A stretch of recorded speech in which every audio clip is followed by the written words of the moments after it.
Company का भारतीय रियासतों से संबंध हम लोग देखेंगे। थोड़ी सी हम लोग हल्की सी चर्चा लास्ट में इस पे कल किए थे और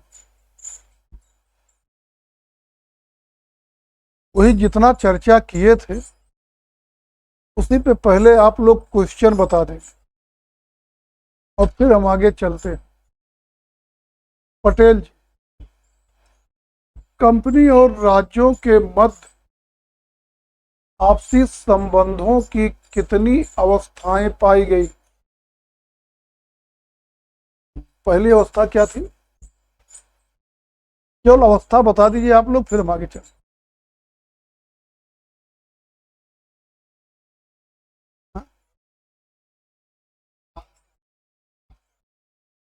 हाँ, भारतीय रियासतों से समानता प्राप्त करना। दूसरी अवस्था आप बताएं। घेरे की नीति। तीसरी आप बता दीजिए। क्या कर सब क्या दिक्कत? अधीनस्थ पार्थक्य की नीति, आगे अधीनस्थ संघ की नीति और आगे समान संघ की नीति। और देखेंगे इस तरह से हमने बताया था कि कंपनी का भारतीय रियासतों से संबंध 60 बताए थे। आज यही हम लोग डिटेल में अब देखेंगे। 8 में थोड़ा छुआ रहा होगा 60। तो आप देखेंगे बताए रहे होंगे कंपनी और भारतीय रियासतों के जो आपसी संबंध हैं, ये संबंध इस बात पर निर्भर करते थे कि बदली हुई राजनैतिक परिस्थितियां क्या हैं, साथ ही उस समय जो गवर्नर जनरल है उसकी महत्वाकांक्षा और उसके व्यक्तिगत विचार कैसे। इन्हीं बातों पर कंपनी और रियासतों के संबंध जो है निर्भर करते थे और इस संबंध की 5 अवस्थाएं पाई गई है। पहला बताए रहे होंगे, कंपनी द्वारा भारतीय रियासतों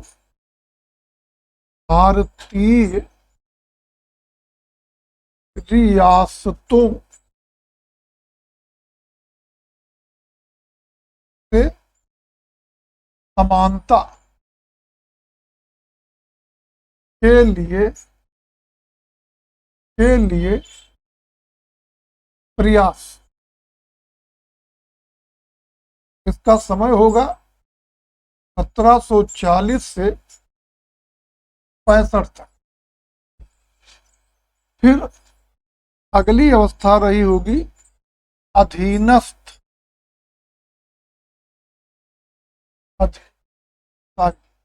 घेरे की नीति। घेरे की नीति या इसी को कहेंगे रिंग फेंस पॉलिसी।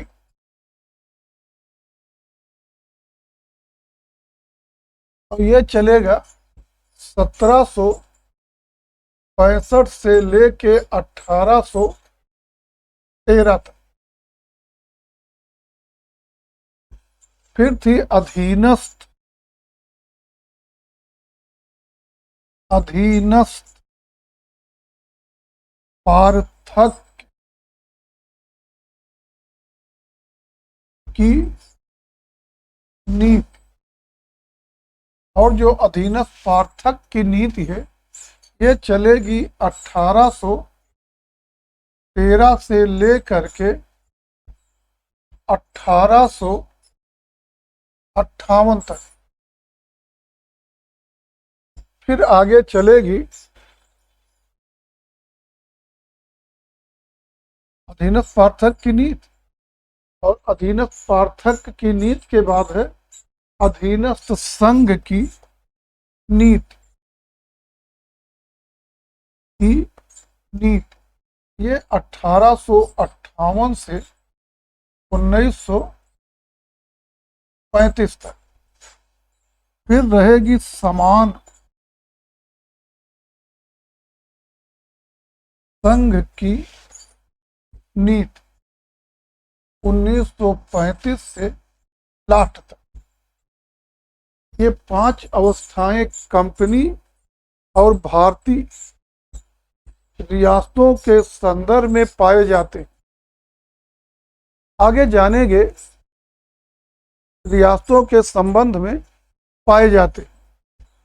आगे जानेंगे कि एक विद्वान है, ये चीजें हम लोग डिटेल देखेंगे। Sir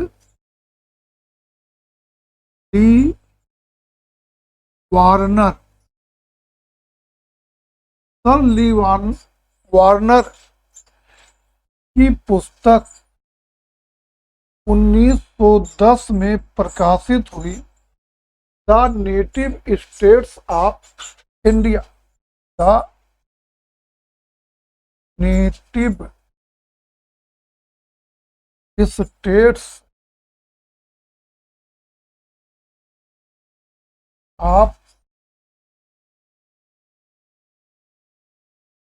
India, the native states of India. और यही पुस्तक में, इसी पुस्तक में कंपनी और रियासतों के संबंधों को दर्शाया गया। पुस्तक महत्वपूर्ण है कि the native states of India किसने लिखा है और किस पुस्तक में अंग्रेज कंपनी और भारतीय रियासतों के संबंध दिखाए गए। अब बताए रहे होंगे कि जो संबंध का पहला चरण है, भारतीय रियासतों से समानता प्राप्त करने के लिए प्रयास। 1740 के पहले अंग्रेज कंपनी की भारत में कोई भी राजनैतिक महत्वाकांक्षा नहीं थी, कोई भी राजनीतिक महत्वाकांक्षा नहीं थी।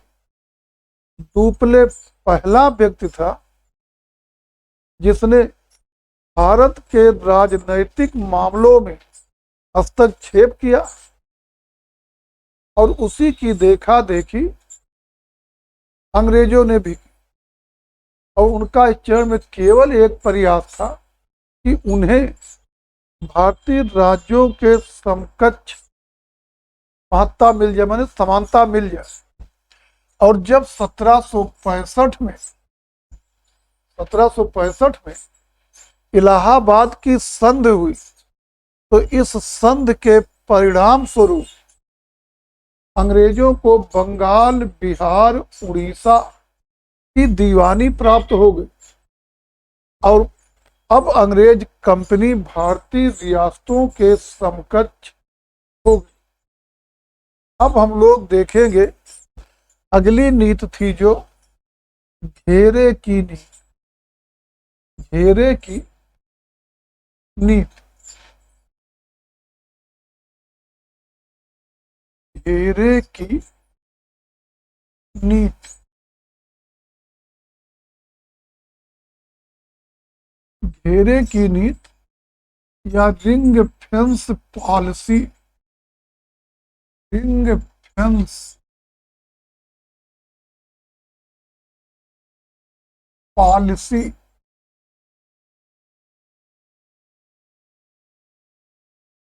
और ये है रिंग फेंस पॉलिसी 1765 से लेकर के 1765 से लेकर के आगे 1800 कहाँ तक थे, 13। आप देखेंगे घेरे की नीति या रिंग फेंस पॉलिसी जो है, इसका सामान्य सा मतलब था अपने पड़ोसी राज्य के सीमाओं की रक्षा कीजिए, अपनी सीमाएं खुद सुरक्षित रहेंगी। और इसको शुरू करने वाला है वारेन हेस्टिंग्स। Warren Hastings. वास्तव में वारेन हेस्टिंग्स जिस समय है, इस समय बंगाल में अंग्रेजी राज स्थापित हो गया है, और जो बंगाल का अंग्रेजी राज्य है वो मराठों, अफगानों, मैसूर, इन सबके हस्तक्षेप से बचना चाह रहा है। और इसके लिए उसने रिंग फेंस की नीति अपनाई कि राज्य के चारों तरफ मित्र राज्य बनाए जाए ताकि इनके आक्रमण से बचा जा सके। और इस तरह वारेन हेस्टिंग्स ने रिंग फेंस के नीति की शुरुआत की। आगे जब बेले जली आया, बेले जली, बेले जली जो है उसने इस नीति का विस्तार किया। और विस्तार क्या किया कि अब तक कंपनी स्वयं को अपने मित्र राज्यों माने भारतीय रियासतों के घेरे में रखने का कोशिश करती थी। अब भारतीय रियासतों को अपनी सुरक्षा के घेरे में लेने का प्रयास किया। और इसके लिए बेलेजली ने सहायक संधि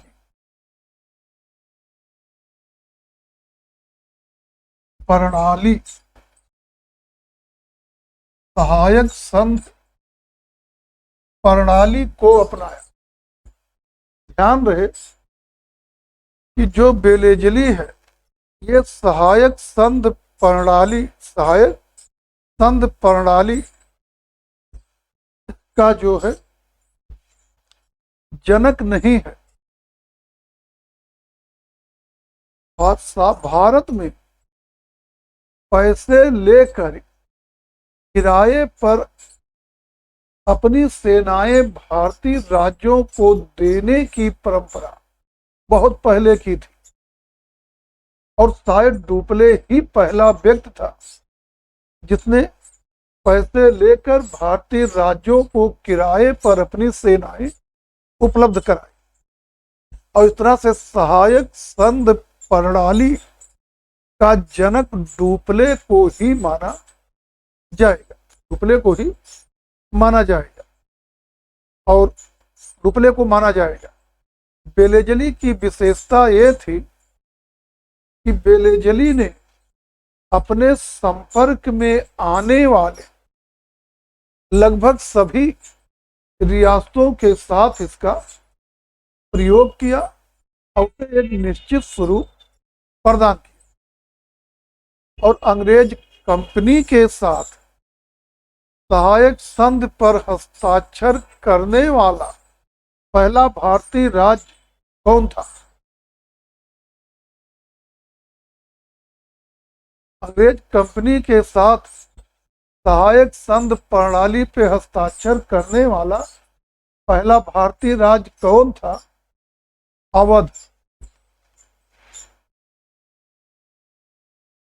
अवध था।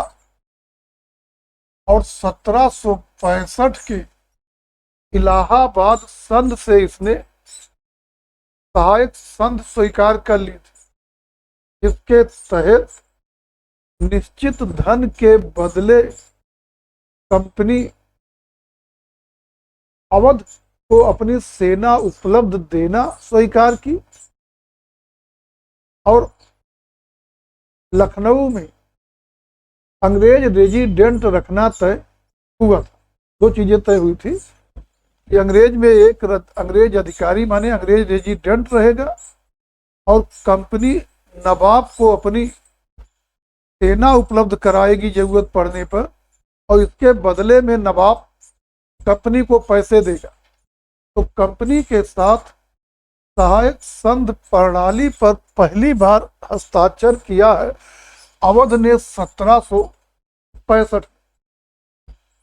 आगे देखें 1787 में कर्नाटक के नवाब से कंपनी ने अनुरोध किया वो किसी भी गैर अंग्रेज विदेशियों से संबंध न रखे, यानी अंग्रेजों के अलावा और किसी भी यूरोपी से संबंध न रखे, इस तरह का अनुरोध कंपनी ने 1787 में कर्नाटक से किया था। और जनवरी 1798 में इस समय गवर्नर जनरल रहेगा जॉन सोर। और जॉन सोर जब 21 जनवरी 1798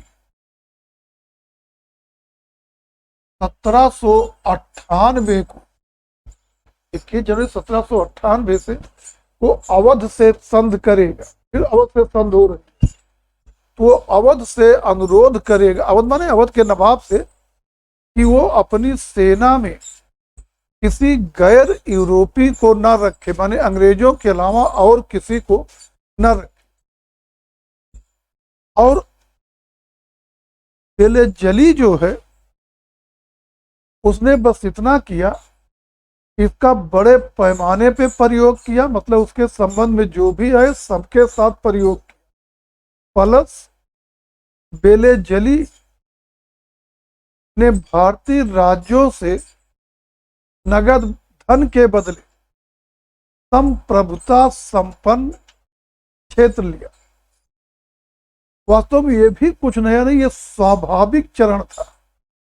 कारण कि भारतीय रियासतें जो ये धन के मामले में हमेशा पीछे रह जाती थी और कंपनी का बकाया बढ़ता ही जाता था। तो उसका स्वाभाविक परिणाम था कि अगर नगद नहीं दे पाए तो उसके बदले में जमीन दे दे। और बेलेजली ने यही प्लस किया कि नगद के बदले वो संप्रभुता संपन्न क्षेत्र लेना स्वीकार किया। और बेलेजली की सहायक संघ की निम्न शर्तें देखी जाती। बेलेजली की जो सहायक संघ है उसकी जो निम्न शर्तें हैं वो है विदेशी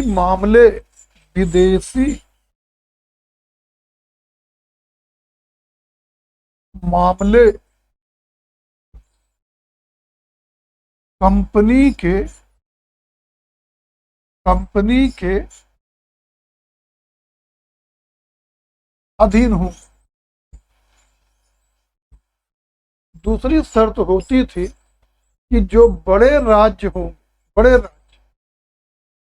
होंगे उनके यहाँ एक सेना रखी जाएगी और सेना की कमान अंग्रेजों के हाथ में होगी।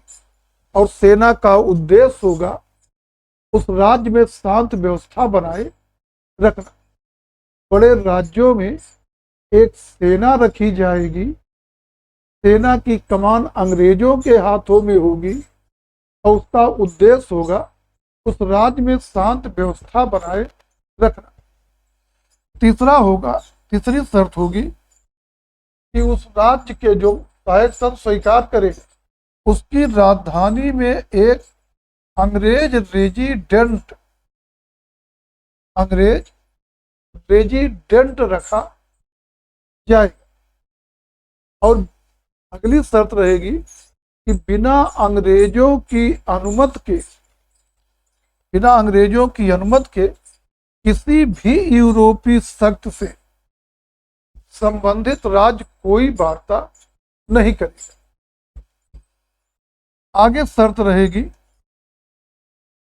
कि जो भारतीय रजवाड़े या रियासतें हैं वो आंतरिक मामले में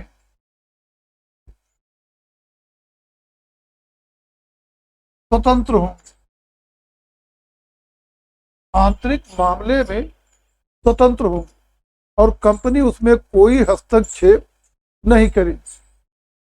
और अगली शर्त रहेगी कि जो कंपनी है वो संबंधित राज्य की हर प्रकार के शत्रुओं से रक्षा करे।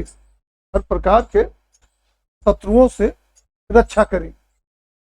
जो भी राज सहायक संघ प्रणाली स्वीकार करता था, ये 6 शर्तें उसे स्वीकार, या ये कहिए और कर दिए 7 शर्तें उसे स्वीकार करनी होंगी। विदेशी मामले कंपनी के अधीन होंगे, मतलब बिना कंपनी के अनुमति के वो राज्य किसी भी विदेशी शक्त से कोई वार्ता नहीं करेगा। वो राज्य अपने यहाँ एक अंग्रेज रेजिडेंट रखेगा। उस राज्य में एक सेना होगी जिसकी कमान अंग्रेजों के अधीन होगी, और उसका उद्देश्य उस राज्य में शांत व्यवस्था बनाए रखना हो। आंतरिक मामले में रजवाड़े पूरी तरह से स्वतंत्र होंगे, पूरी तरह से स्वतंत्र होंगे, और अंग्रेजों की अनुमति के बिना किसी यूरोपी को राज्य अपनी सेवा में नहीं रखेगा। अंग्रेज कंपनी उस राज्य की प्रत्येक प्रकार के शत्रुओं से रक्षा करे, चाहे वह आक्रमण की स्थिति हो या आंतरिक विद्रोह।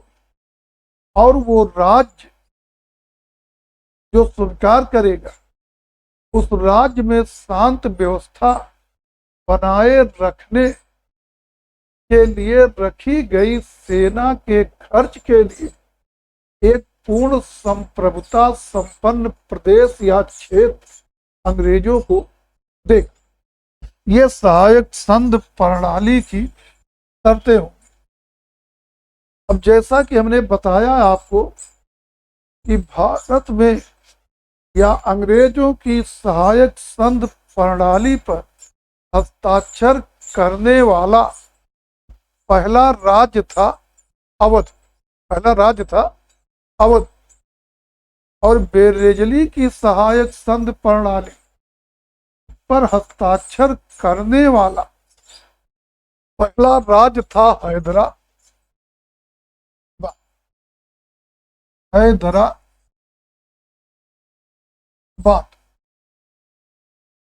हैदराबाद ने 1798 और पुनः 1800 में बेलेजली की सहायक संधि पर सिग्नेचर की। अब आप कहेंगे 2 बार क्यों हुआ? पहले बार अस्थायी तौर पर और दूसरी बार स्थायी रूप में स्वीकार करे। अंतर केवल इतना हो कि पहली बार 98 में जब स्वीकार करेगा कि होगा हैदराबाद में जो सेना रखी जा रही उसके खर्च के लिए नवाब निश्चित धनराशि देगा। 98 में हो गया कि उसके खर्च के लिए एक निश्चित भूभाग प्रदान कर।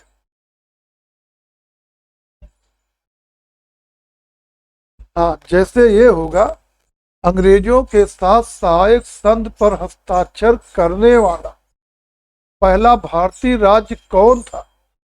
अगर विकल्प में अवध है तो अवध ही सही होगा। अवध नहीं है तो सीधे हैदराबाद सही हो जाए। और अगर क्लियर कर दिए बेलेजली के साथ सहायक संधि पर हस्ताक्षर करने वाला पहला, तब तो हैदराबाद।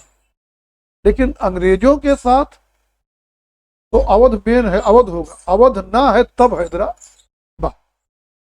ये क्वेश्चन आया होगा सेवर, अवध वाला प्रसंग कई बार आया। तो ये जो हैदराबाद 98 में पुनः 1800 में स्वीकार करे और मई 1799 में, या कहिए मैसूर जो है, ये मई 1799 में बेलेजली की सहायक संधि स्वीकार करे। नवंबर 1801 में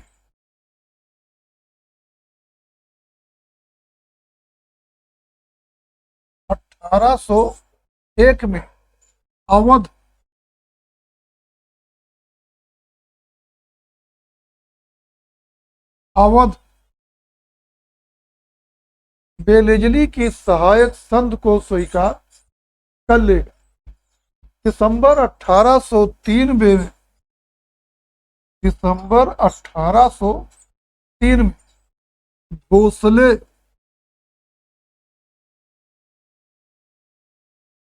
बेलेजली की सहायक संध स्वीकार कर लेगा। सितंबर 1804 में, सितंबर 1804 में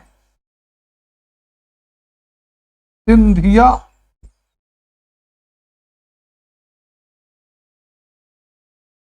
बेलेजली की सहायक संध स्वीकार कर लेगा।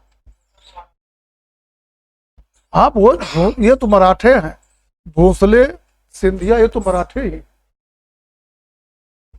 तो इस तरह से लोग बेलेजली की सहायक संधि पर हस्ताक्षर करेंगे। इनमें से देखेंगे कि जो मैसूर है इसी को छोड़ दीजिए, तो और के साथ जो भी सहायक संधियां बेलेजली कर रहा वो सब समानता के आधार पर की जा रही।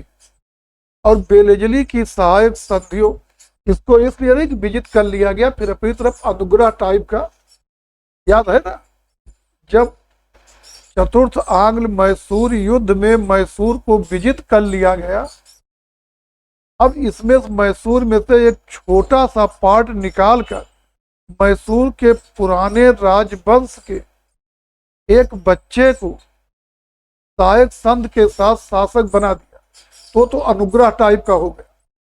और बाकी सभी संधियां जो है वो समानता के आधार पर बेलेजली ने की थी। और जो भी बेलेजली की सहायक संधियां हैं सब पर लिखा होता था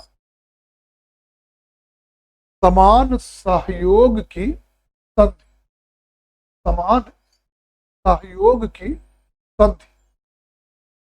अब इसके बाद आगे आएगी अधीनस्थ पार्थक्य की नीति। अधीनस्थ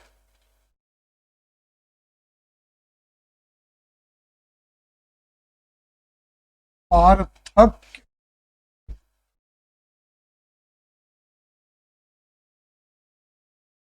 की नीति।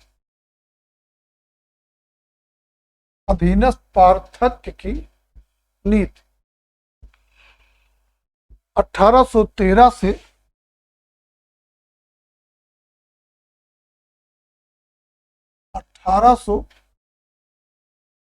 1858 और अधीनस्थ पार्थक्य की नीति जो है ये शुरू कर रहा लॉर्ड हेस्टिंग्स। लॉर्ड हेस्टिंग्स वास्तव में लॉर्ड हेस्टिंग्स जो है, लॉर्ड हेस्टिंग्स जो है ये साम्राज्यवादी भावना से प्रेरित होकर सर्वोच्चता के विचार के तहत काम करना शुरू किया। मतलब वो ये मानने लगा कि जो कंपनी है या अंग्रेज शासन है वो भारत में सर्वोच्च है और सर्वोच्चता के विचार के तहत काम करना शुरू किया। और सबसे पहले उसने संधियों की भाषा बदलवा दी। जहां पहले भारतीय रियासतों के साथ संधियों पर लिखा होता था पारस्परिक सहयोग और मित्रता की संधि, इसने लिखवाना शुरू किया अधीनस्थ सहयोग की संधि। माने भारतीय राजा जो है वो अधीन बनकर, निम्न बनकर सहयोग की संध कंपनी के साथ कर रहे। और जो आपका लॉर्ड हेस्टिंग्स है उसके व्यवहार ने ये चीज और क्लियर कर दी कि वो सर्वोच्चता में विश्वास करता है और मुगल बादशाह को सर्वोच्च मानने को तैयार नहीं। इसके पहले तक भारत में सर्वोच्च सत्ता भले नाम मात्र का हो मुगल बादशाह ही था। यद्यप वो अंग्रेजों का पेंशनर है, लेकिन वही सर्वोच्च था। लेकिन लॉर्ड हेस्टिंग्स ने मुगल बादशाह के तहत जिस तरह से व्यवहार किया, या कहिए उसकी जो गतिविधि रही, उससे स्पष्ट हो जाता कि वो सर्वोच्चता में विश्वास करता था। आप देखेंगे कि दिल्ली का जो रेजिडेंट होता था, वो विशेष अवसरों पर मुगल बादशाह को जो उपहार देता था, उस पर लिखा होता था कि वो आपके अधीन है। मुगल बादशाह को जो उपहार देगा, साथ में एक पत्र भी लिखा रहे कि हम आपके अधीन हैं, और उस पर पत्र पर, लेटर पर गवर्नर जनरल की मुहर लगी होती थी। मतलब गवर्नर जनरल स्वीकार करता था मुगल बादशाह से कि हम आपके अधीन। लॉर्ड हेस्टिंग ने क्या किया, उस पर गवर्नर जनरल की मुहर लगवाना बंद करवा दी, और अब ये उपहार गवर्नर जनरल की तरफ से नहीं, बल्कि दिल्ली के रेजिडेंट की तरफ से दिया जाने लगा। और आगे देखेंगे कि जब मुगल बादशाह ने लगभग 1815 में लॉर्ड हेस्टिंग्स से मिलने की इच्छा जाहिर की, वो इसलिए नहीं मिला कि उसका कहना था कि वो केवल समानता के आधार पर ही मिलेगा। अभी मुगल बादशाह इसके लिए तैयार नहीं है, और लॉर्ड हेस्टिंग मुगल बादशाह से मिला ही नहीं। तो उसका जो व्यवहार है वो बता रहा कि वो सर्वोच्चता में विश्वास करता था। 1827 में रहे governor general Lord Amherst, Lord Amherst यही पहला अंग्रेज है, या कहिए पहला अंग्रेज गवर्नर जनरल है, जो 1827 में मुगल बादशाह से समानता के आधार पर मिले। पूछा जा सकता है पहली बार कौन गवर्नर जनरल मुगल बादशाह से समानता के आधार पर मिला। 1827 में लॉर्ड एमहर्स्ट। 1835 में अंग्रेज कंपनी ने नए सिक्के जारी किए, और नए सिक्के जो थे, नए सिक्के जारी किए, और उन सिक्कों पे ब्रिटिश सम्राट की तस्वीर न छापकर ब्रिटेन की रानी की तस्वीर छापी। पहले तो गलत हम सुधार करिए कि जो पहले सिक्के छपते थे उन पर मुगल बादशाहों के चित्र छपते थे, और 35 में जो कंपनी ने नए सिक्के जारी किए, उस पर मुगल बादशाह की तस्वीरें न छापकर ब्रिटेन के रानी की तस्वीर छापी। और आगे देखेंगे कि एलन बरो जो था, एलन बरो आगे गवर्नर जनरल होगा। एलन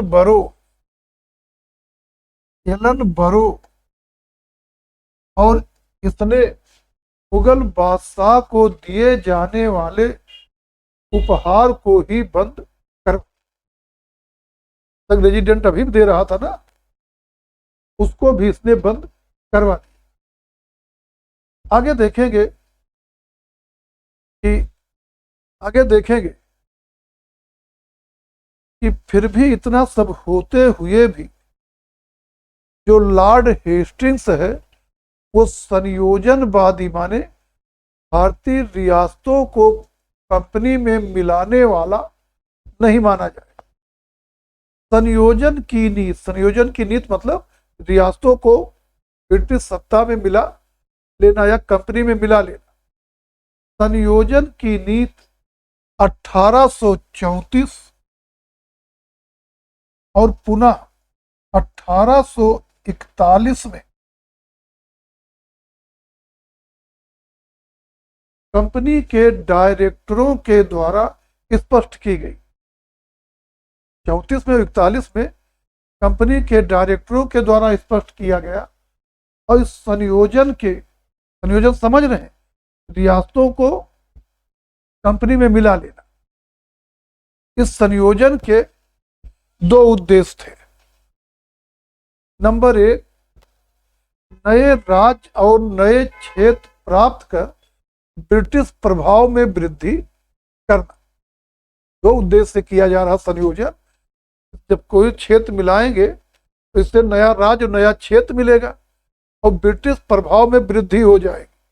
तो नए राज्य और नए क्षेत्र प्राप्त करके ब्रिटिश संयोजन में वृद्धि करना। नंबर 2, वाणिज्य और राजस्व संग्रह के लिए अधिक सुविधाएं प्राप्त करना। आगे देखेंगे जो विलियम बेंटिंक है, विलियम बेंटिंक, वो तटस्थता की नीति से बंधा हुआ था। वो रियासतों में हस्तक्षेप नहीं करेगा, लेकिन फिर भी 1831 में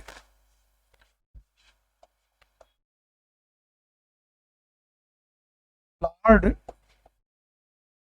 विलियम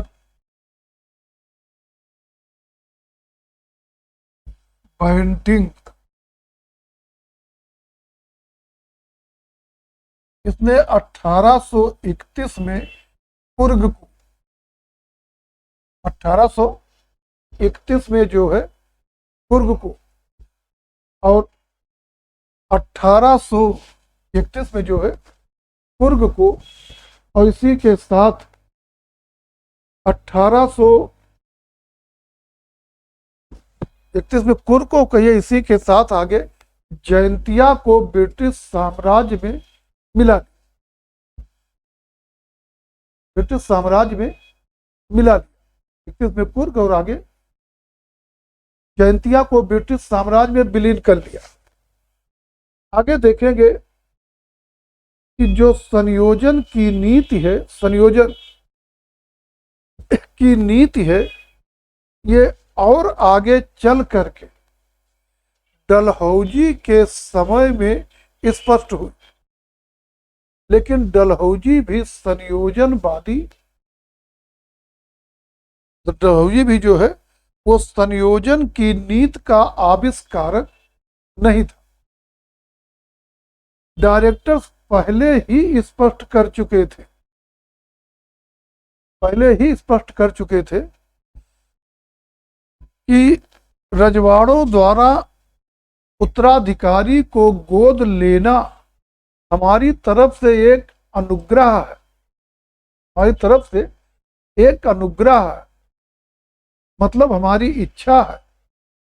हम किसी को उत्तराधिकारी लेने की अनुमति दे या न दे। और साथ ही कहा था कि राज्य और क्षेत्र प्राप्त करने के कोई भी अवसर नहीं छोड़ा जाए, बाकी सभी मामलों में संधियों का अक्षरशः पालन किया जाए। तो इस तरह से डलहौजी की जो हड़प नीति या उसी कहिए व्यक्तिगत सिद्धांत, डॉक्ट्रिन ऑफ लाइफ, डलहौजी की, लॉर्ड डलहौजी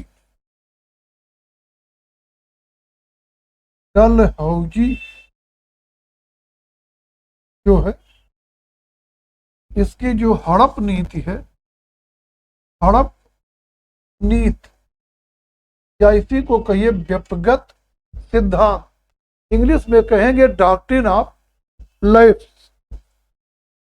तो डलहौजी जो है वो केवल इस संदर्भ में इससे जुड़ा हुआ है।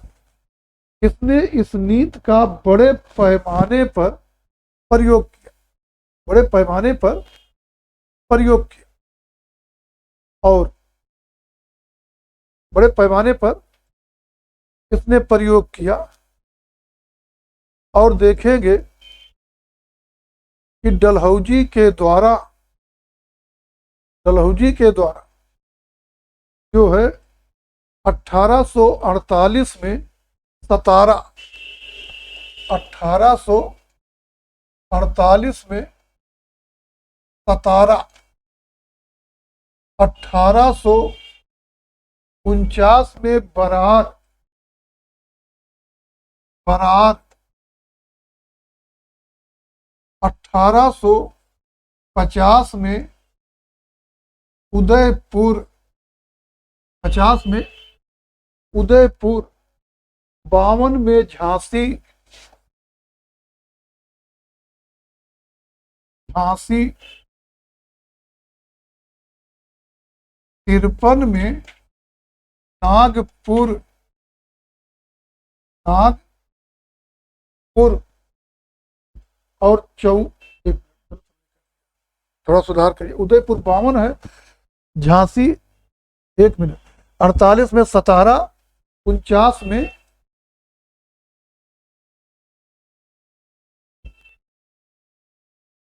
गलत हम कर रहे थे, सतारा, सतारा माने महाराष्ट्र का सतारा, सतारा को जो है थोड़ा सुधार करिए भाई, ये डेटे गलत हो गई।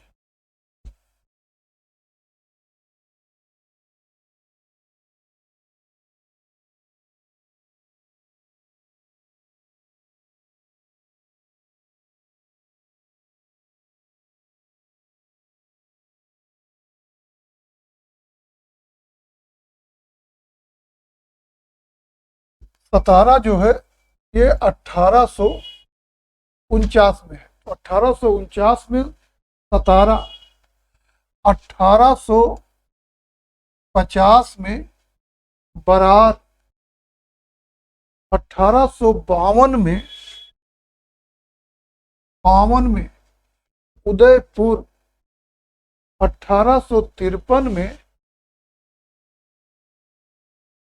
में झांसी, और 1854 में नागपुर को व्यपगत सिद्धांत के तहत विलीन किया गया। और आगे देखेंगे, लेकिन इसके पहले ही, डलहौजी के पहले ही 1839 में कुरनूल, 42 में सूरत, इन सबको उत्तराधिकारी के न होने पर विलीन किया जा चुका था। दूसरे जानेंगे बघाट को, बघाट और उदयपुर 2 हैं, इनके मामले में डायरेक्टरों ने डलहौजी के निर्णय को पलट दिया, डलहौजी के निर्णय को पलट दिया, माने उनको फिर से स्थापित कर दिया।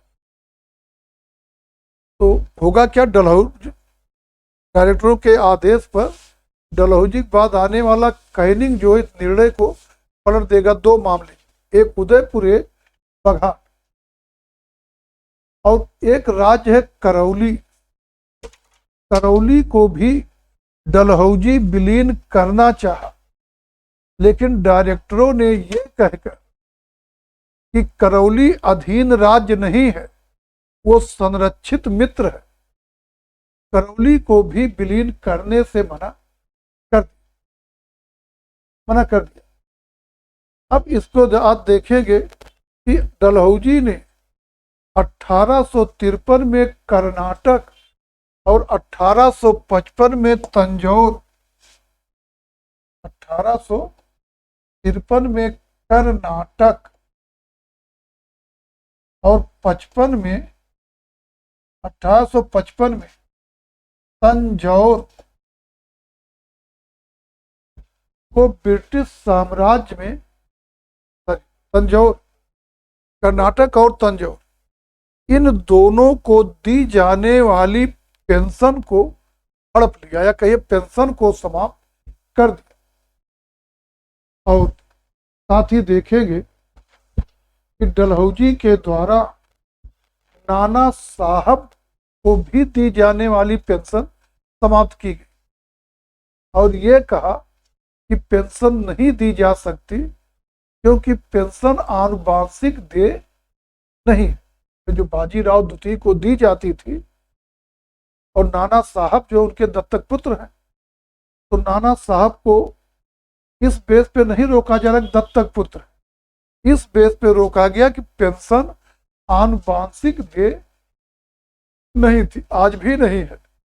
पेंशन बस केवल पति पत्नी तक ही है, उत्तराधिकारियों को प्राप्त नहीं होती। तो नाना साहब की पेंशन भी हड़प ली, मतलब उसे भी व्यक्त कर लिया।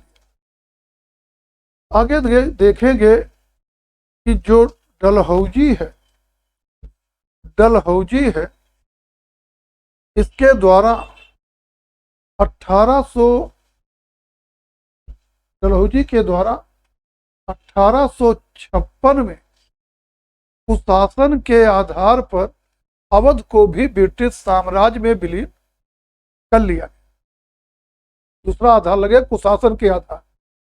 1849 में पंजाब को विजय के आधार पर जीत करके, विजय के आधार पर पंजाब को ब्रिटिश साम्राज्य में विलीन कर लिया। और उधर देखेंगे कि 1850 में सिक्किम की तराई वाले भाग को भी ब्रिटिश साम्राज्य में विलीन किया।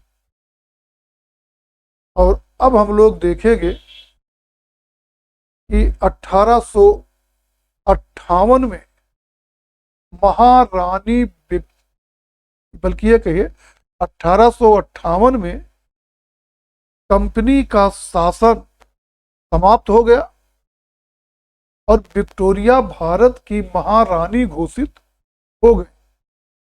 और इस तरह से 58 में जो है,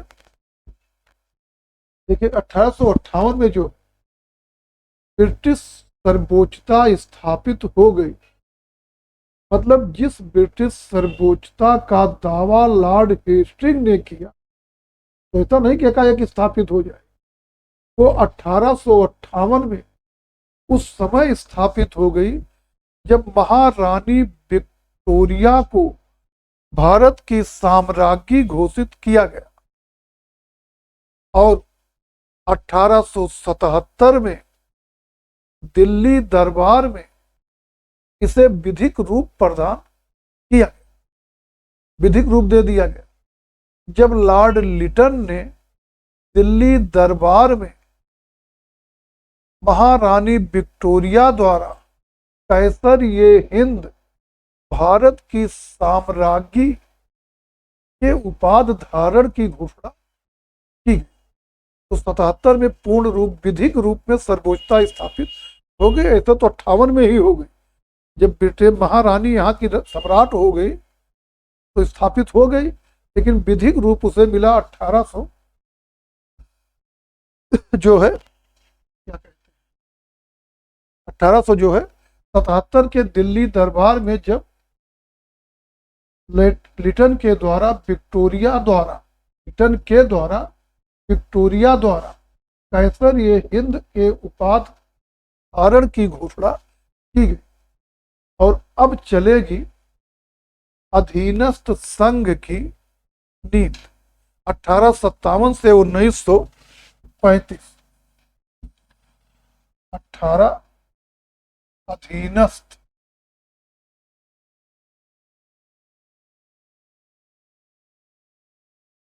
संघ की नीति।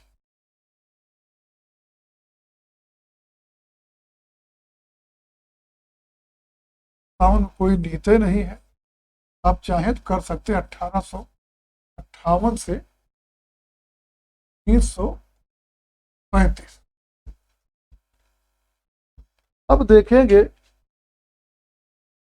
कि 1858 में विक्टोरिया की घोषणा आई और उस घोषणा से भारतीय राज्यों के स्थायित्व में वृद्धि हो गई। लेकिन भारतीय राज्य जो है, भारतीय राज्यों के स्थायित्व में वृद्धि हो गई, लेकिन अब भारतीय राज्यों का जो पद है वो पैतृक या आनुवांशिक न रहेगा, अंग्रेजों की कृपा पर निर्भर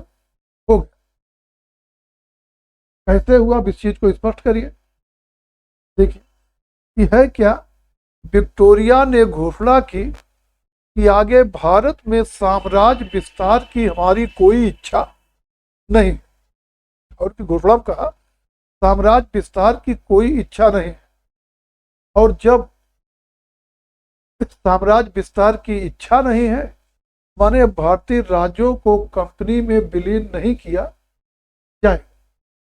1881 में मैसूर, जिसे लॉर्ड बेंटिंग ने कुशासन के आधार पर विलीन कर लिया था, 81 में मैसूर को पुनः स्थापित कर दिया गया। रियासतों द्वारा बच्चा गोद लेने को भी मान्यता दे दी गई, लेकिन अब बच्चा गोद अपनी इच्छा से नहीं लेंगे, अंग्रेजों की इच्छा से लेंगे। और इसके लिए 1860 में लॉर्ड कैनिंग ने सनद प्रमाण पत्र जारी किए थे, रियासतों को सनद या प्रमाण पत्र जारी किए कि वो बच्चा गोद ले सकते हैं। और इस तरह से बच्चा गोद लेंगे अंग्रेजों के सनद के द्वारा। मतलब राज्यों का अब अपने राज्य पर पैतृक अधिकार नहीं रहा, बल्कि उनका अपना राज्य अंग्रेजों द्वारा प्राप्त उपहार के रूप में परिवर्तित हो गया। साथ ही जो लॉर्ड कर्जन है, आगे लॉर्ड कर्जन 1899 से 1905, याद आ रहा है ना कि लॉर्ड कर्जन जो है, इसने रजवाड़ों के मामले में संरक्षण योग अनाधिकार निरीक्षण का काम शुरू किया। वास्तव में है क्या कि जो भारतीय रजवाड़े थे, इनका सब मजा था। अंग्रेज कंपनी सहायक संघ स्वीकार कर लिए, तो अब कंपनी उनके आंतरिक और बाह्य मामले में हर तरफ से सुरक्षा का दायित्व अपने ऊपर ले ली। अब इनके पास कोई काम ही नहीं। राज्य में विद्रोह होगा तो भी अंग्रेज दबाएंगे, और अगर कोई रियासत या बाहर कोई आक्रमण होगा तो भी अंग्रेज रक्षा करेंगे। अब भारतीय रजवाड़े जो है टोटल कामुक विलासी आराम पसंद हो गए, और पैसे की कमी नहीं, क्योंकि उनको टैक्स का एक हिस्सा तो मिलता ही रहता था। अक्सर ये सब विदेश प्रवास पर्यटन पर ही रहते थे, और उधर राज्य में दुर्व्यवस्था अव्यवस्था व्याप्त रहती थी। तो लॉर्ड कर्जन ने कहा कि एक तो इनके विदेश पर्यटन पे रोक लगा दी, ये ऐसे रोज जाके घूम नहीं सकते। और भारतीय रजवाड़ों से कहा कि वो राज्य में जो है सुधार और सामाजिक कार्यों में भागीदारी करें। और अब आगे देखेंगे, अधीनस्थ संघ की नीति के तहत सबसे पहले सुझाव नरेंद्र मतलब राजाओं का संघ, नरेंद्र कहेंगे भारतीय रजवाड़ों को, राजाओं का संघ बनाने का सुझाव जो है लॉर्ड कर्जन, लॉर्ड मिंटो दे चुके थे कि भारतीय रजवाड़ों का एक संघ माने नरेंद्र मंडल बनाया जाए। क्रिया रूप में नहीं आया था।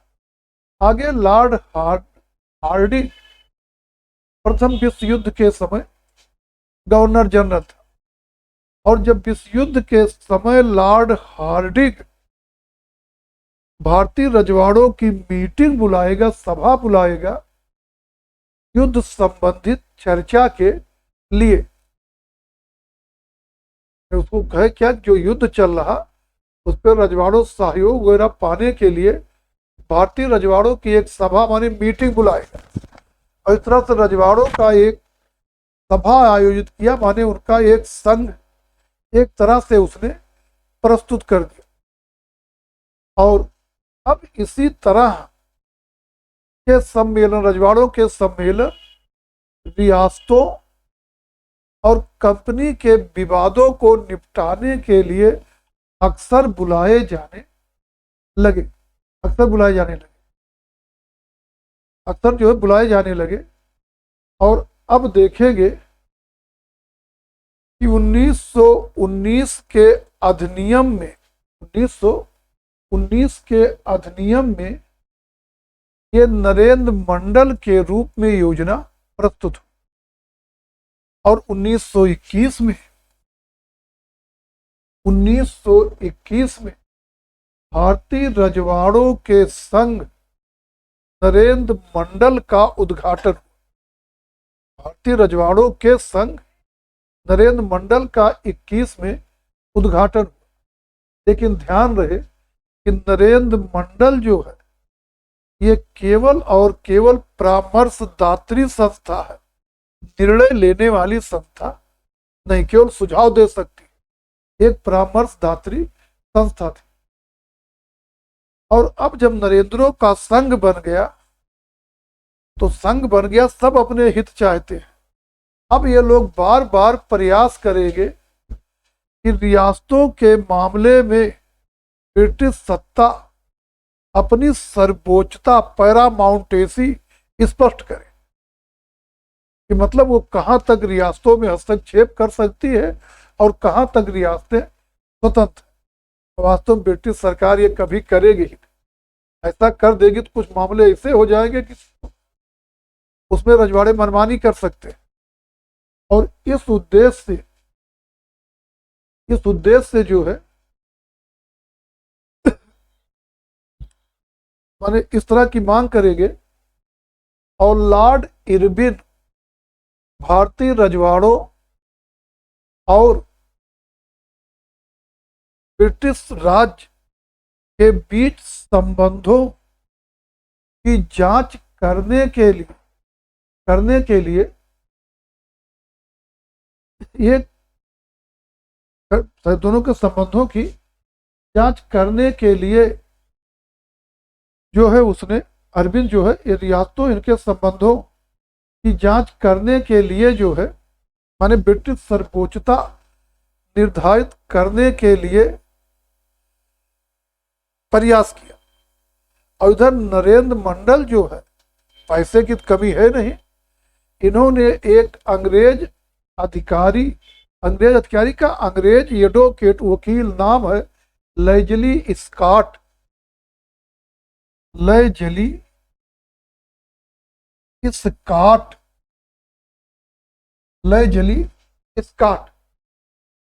को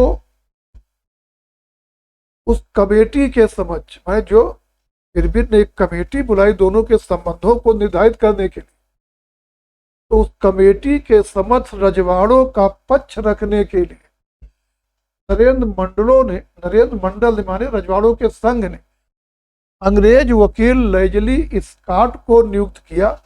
यही हम लोगों के विचार आपके समक्ष रखें। लेकिन कोई ब्रिटिश सर्वोच्चता निर्धारित नहीं हो सकती। अब आई समान संघ की नीति।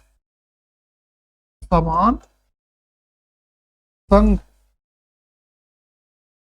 की नीति, समान संघ की नीति 1935 से लास्ट तक। आप देखेंगे जहां तक संघ राज्य की बात है, इसका विचार नेहरू कमेटी की रिपोर्ट साइमन कमीशन की रिपोर्ट में आ चुका था। माने उसमें सुझाव रखा गया था कि संघ राज बनना चाहिए। गोलमेज सम्मेलनों में रसब्रुक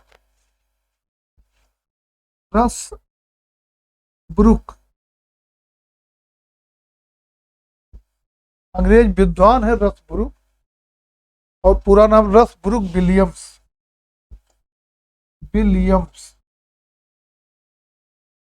और रसब्रुक विलियम्स जो है ये गोलमेज सम्मेलनों में रजवाड़ों के व्याख्याता के रूप में इस पक्ष का समर्थन किए। 1935 में इसे लागू करने के लिए, 1935 में संघ नियम लागू करने के लिए 35 का अधिनियम में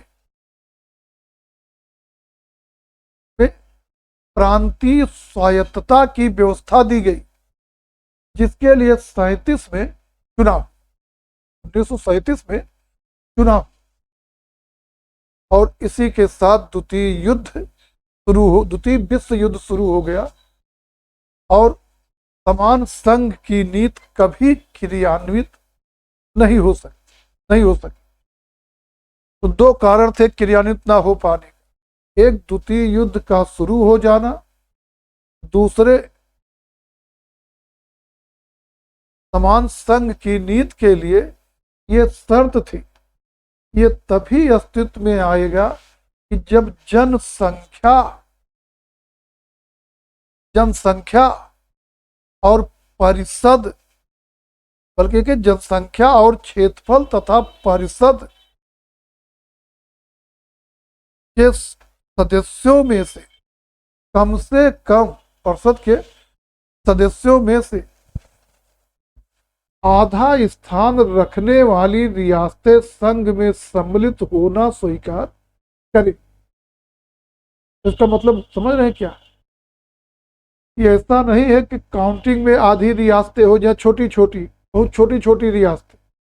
इन रियासतें जो हो वो जनसंख्या क्षेत्रफल में कम से कम दोनों दृश्य से 50% इसमें सम्मिलित होना स्वीकार, मतलब परिषद में जो उनकी सीट है उसमें से कम आधे सदस्य स्वीकार करें, मिलना स्वीकार करें, तब अस्तित्व में आएगा। और जो व्यवस्था थी 37 के चुनाव में कि विधानसभा में 125 स्थान और विधान परिषद में 104 स्थान नरेंद्रों के लिए सुरक्षित थे, यानी इतने सदस्य चुनाव नहीं होना था, रजवाड़े अपनी तरफ से मनोनीत करके भेजते। इसका जो संघ बनना है 37 में, तो उसमें विधान सभा में 125 और विधान परिषद में 104 सदस्य नरेंद्रों के थे। अब 104 में से कम 102 सदस्य विधान परिषद के आधे सदस्य जो है संघ के पक्ष में हो, और प्लस आधी रियासतें, ऐसी रियासतें जो जनसंख्या क्षेत्रफल दोनों दृश्य से आधी हो, ये मिले तब संघ अस्तित्व में आएगा। और ज्यादातर रियासतों ने संघ में मिलने से इनकार कर दिया। तो दो कारण, एक विश्व युद्ध का शुरू होना, दूसरा जहां बहुत सी या ज्यादातर रियासतों या ज्यादातर बड़ी रियासतें, छोटी वाली चाहे रही बन जा सकती, बड़ी रियासतों ने संघ में मिलने से इनकार कर दिया, इसलिए यह संघ कभी भी अस्तित्व में नहीं। और इसी के साथ ये टॉपिक हम लोग जितना डिटेल चाहिए था उतने डिटेल में देख लिए, कंपनी और रियासतों का संबंध। और अब हमारी अगली टॉपिक रहेगी, संडे को क्लास क्लोज रहेगा, अगले टर्न पर रहेगी ईस्ट इंडिया कंपनी का अवध, बनारस और रुहेलखंड से संबंध। ईस्ट इंडिया कंपनी का अवध, बनारस और रुहेलखंड से संबंध थोड़ा देख कर आएंगे तो पढ़ने में और मजा आएगा। और आज के लिए बस इतना ही। कोई भी चीज कहीं पूछना हो, कोई कंफ्यूजन हो तो उस पर चर्चा कर लिया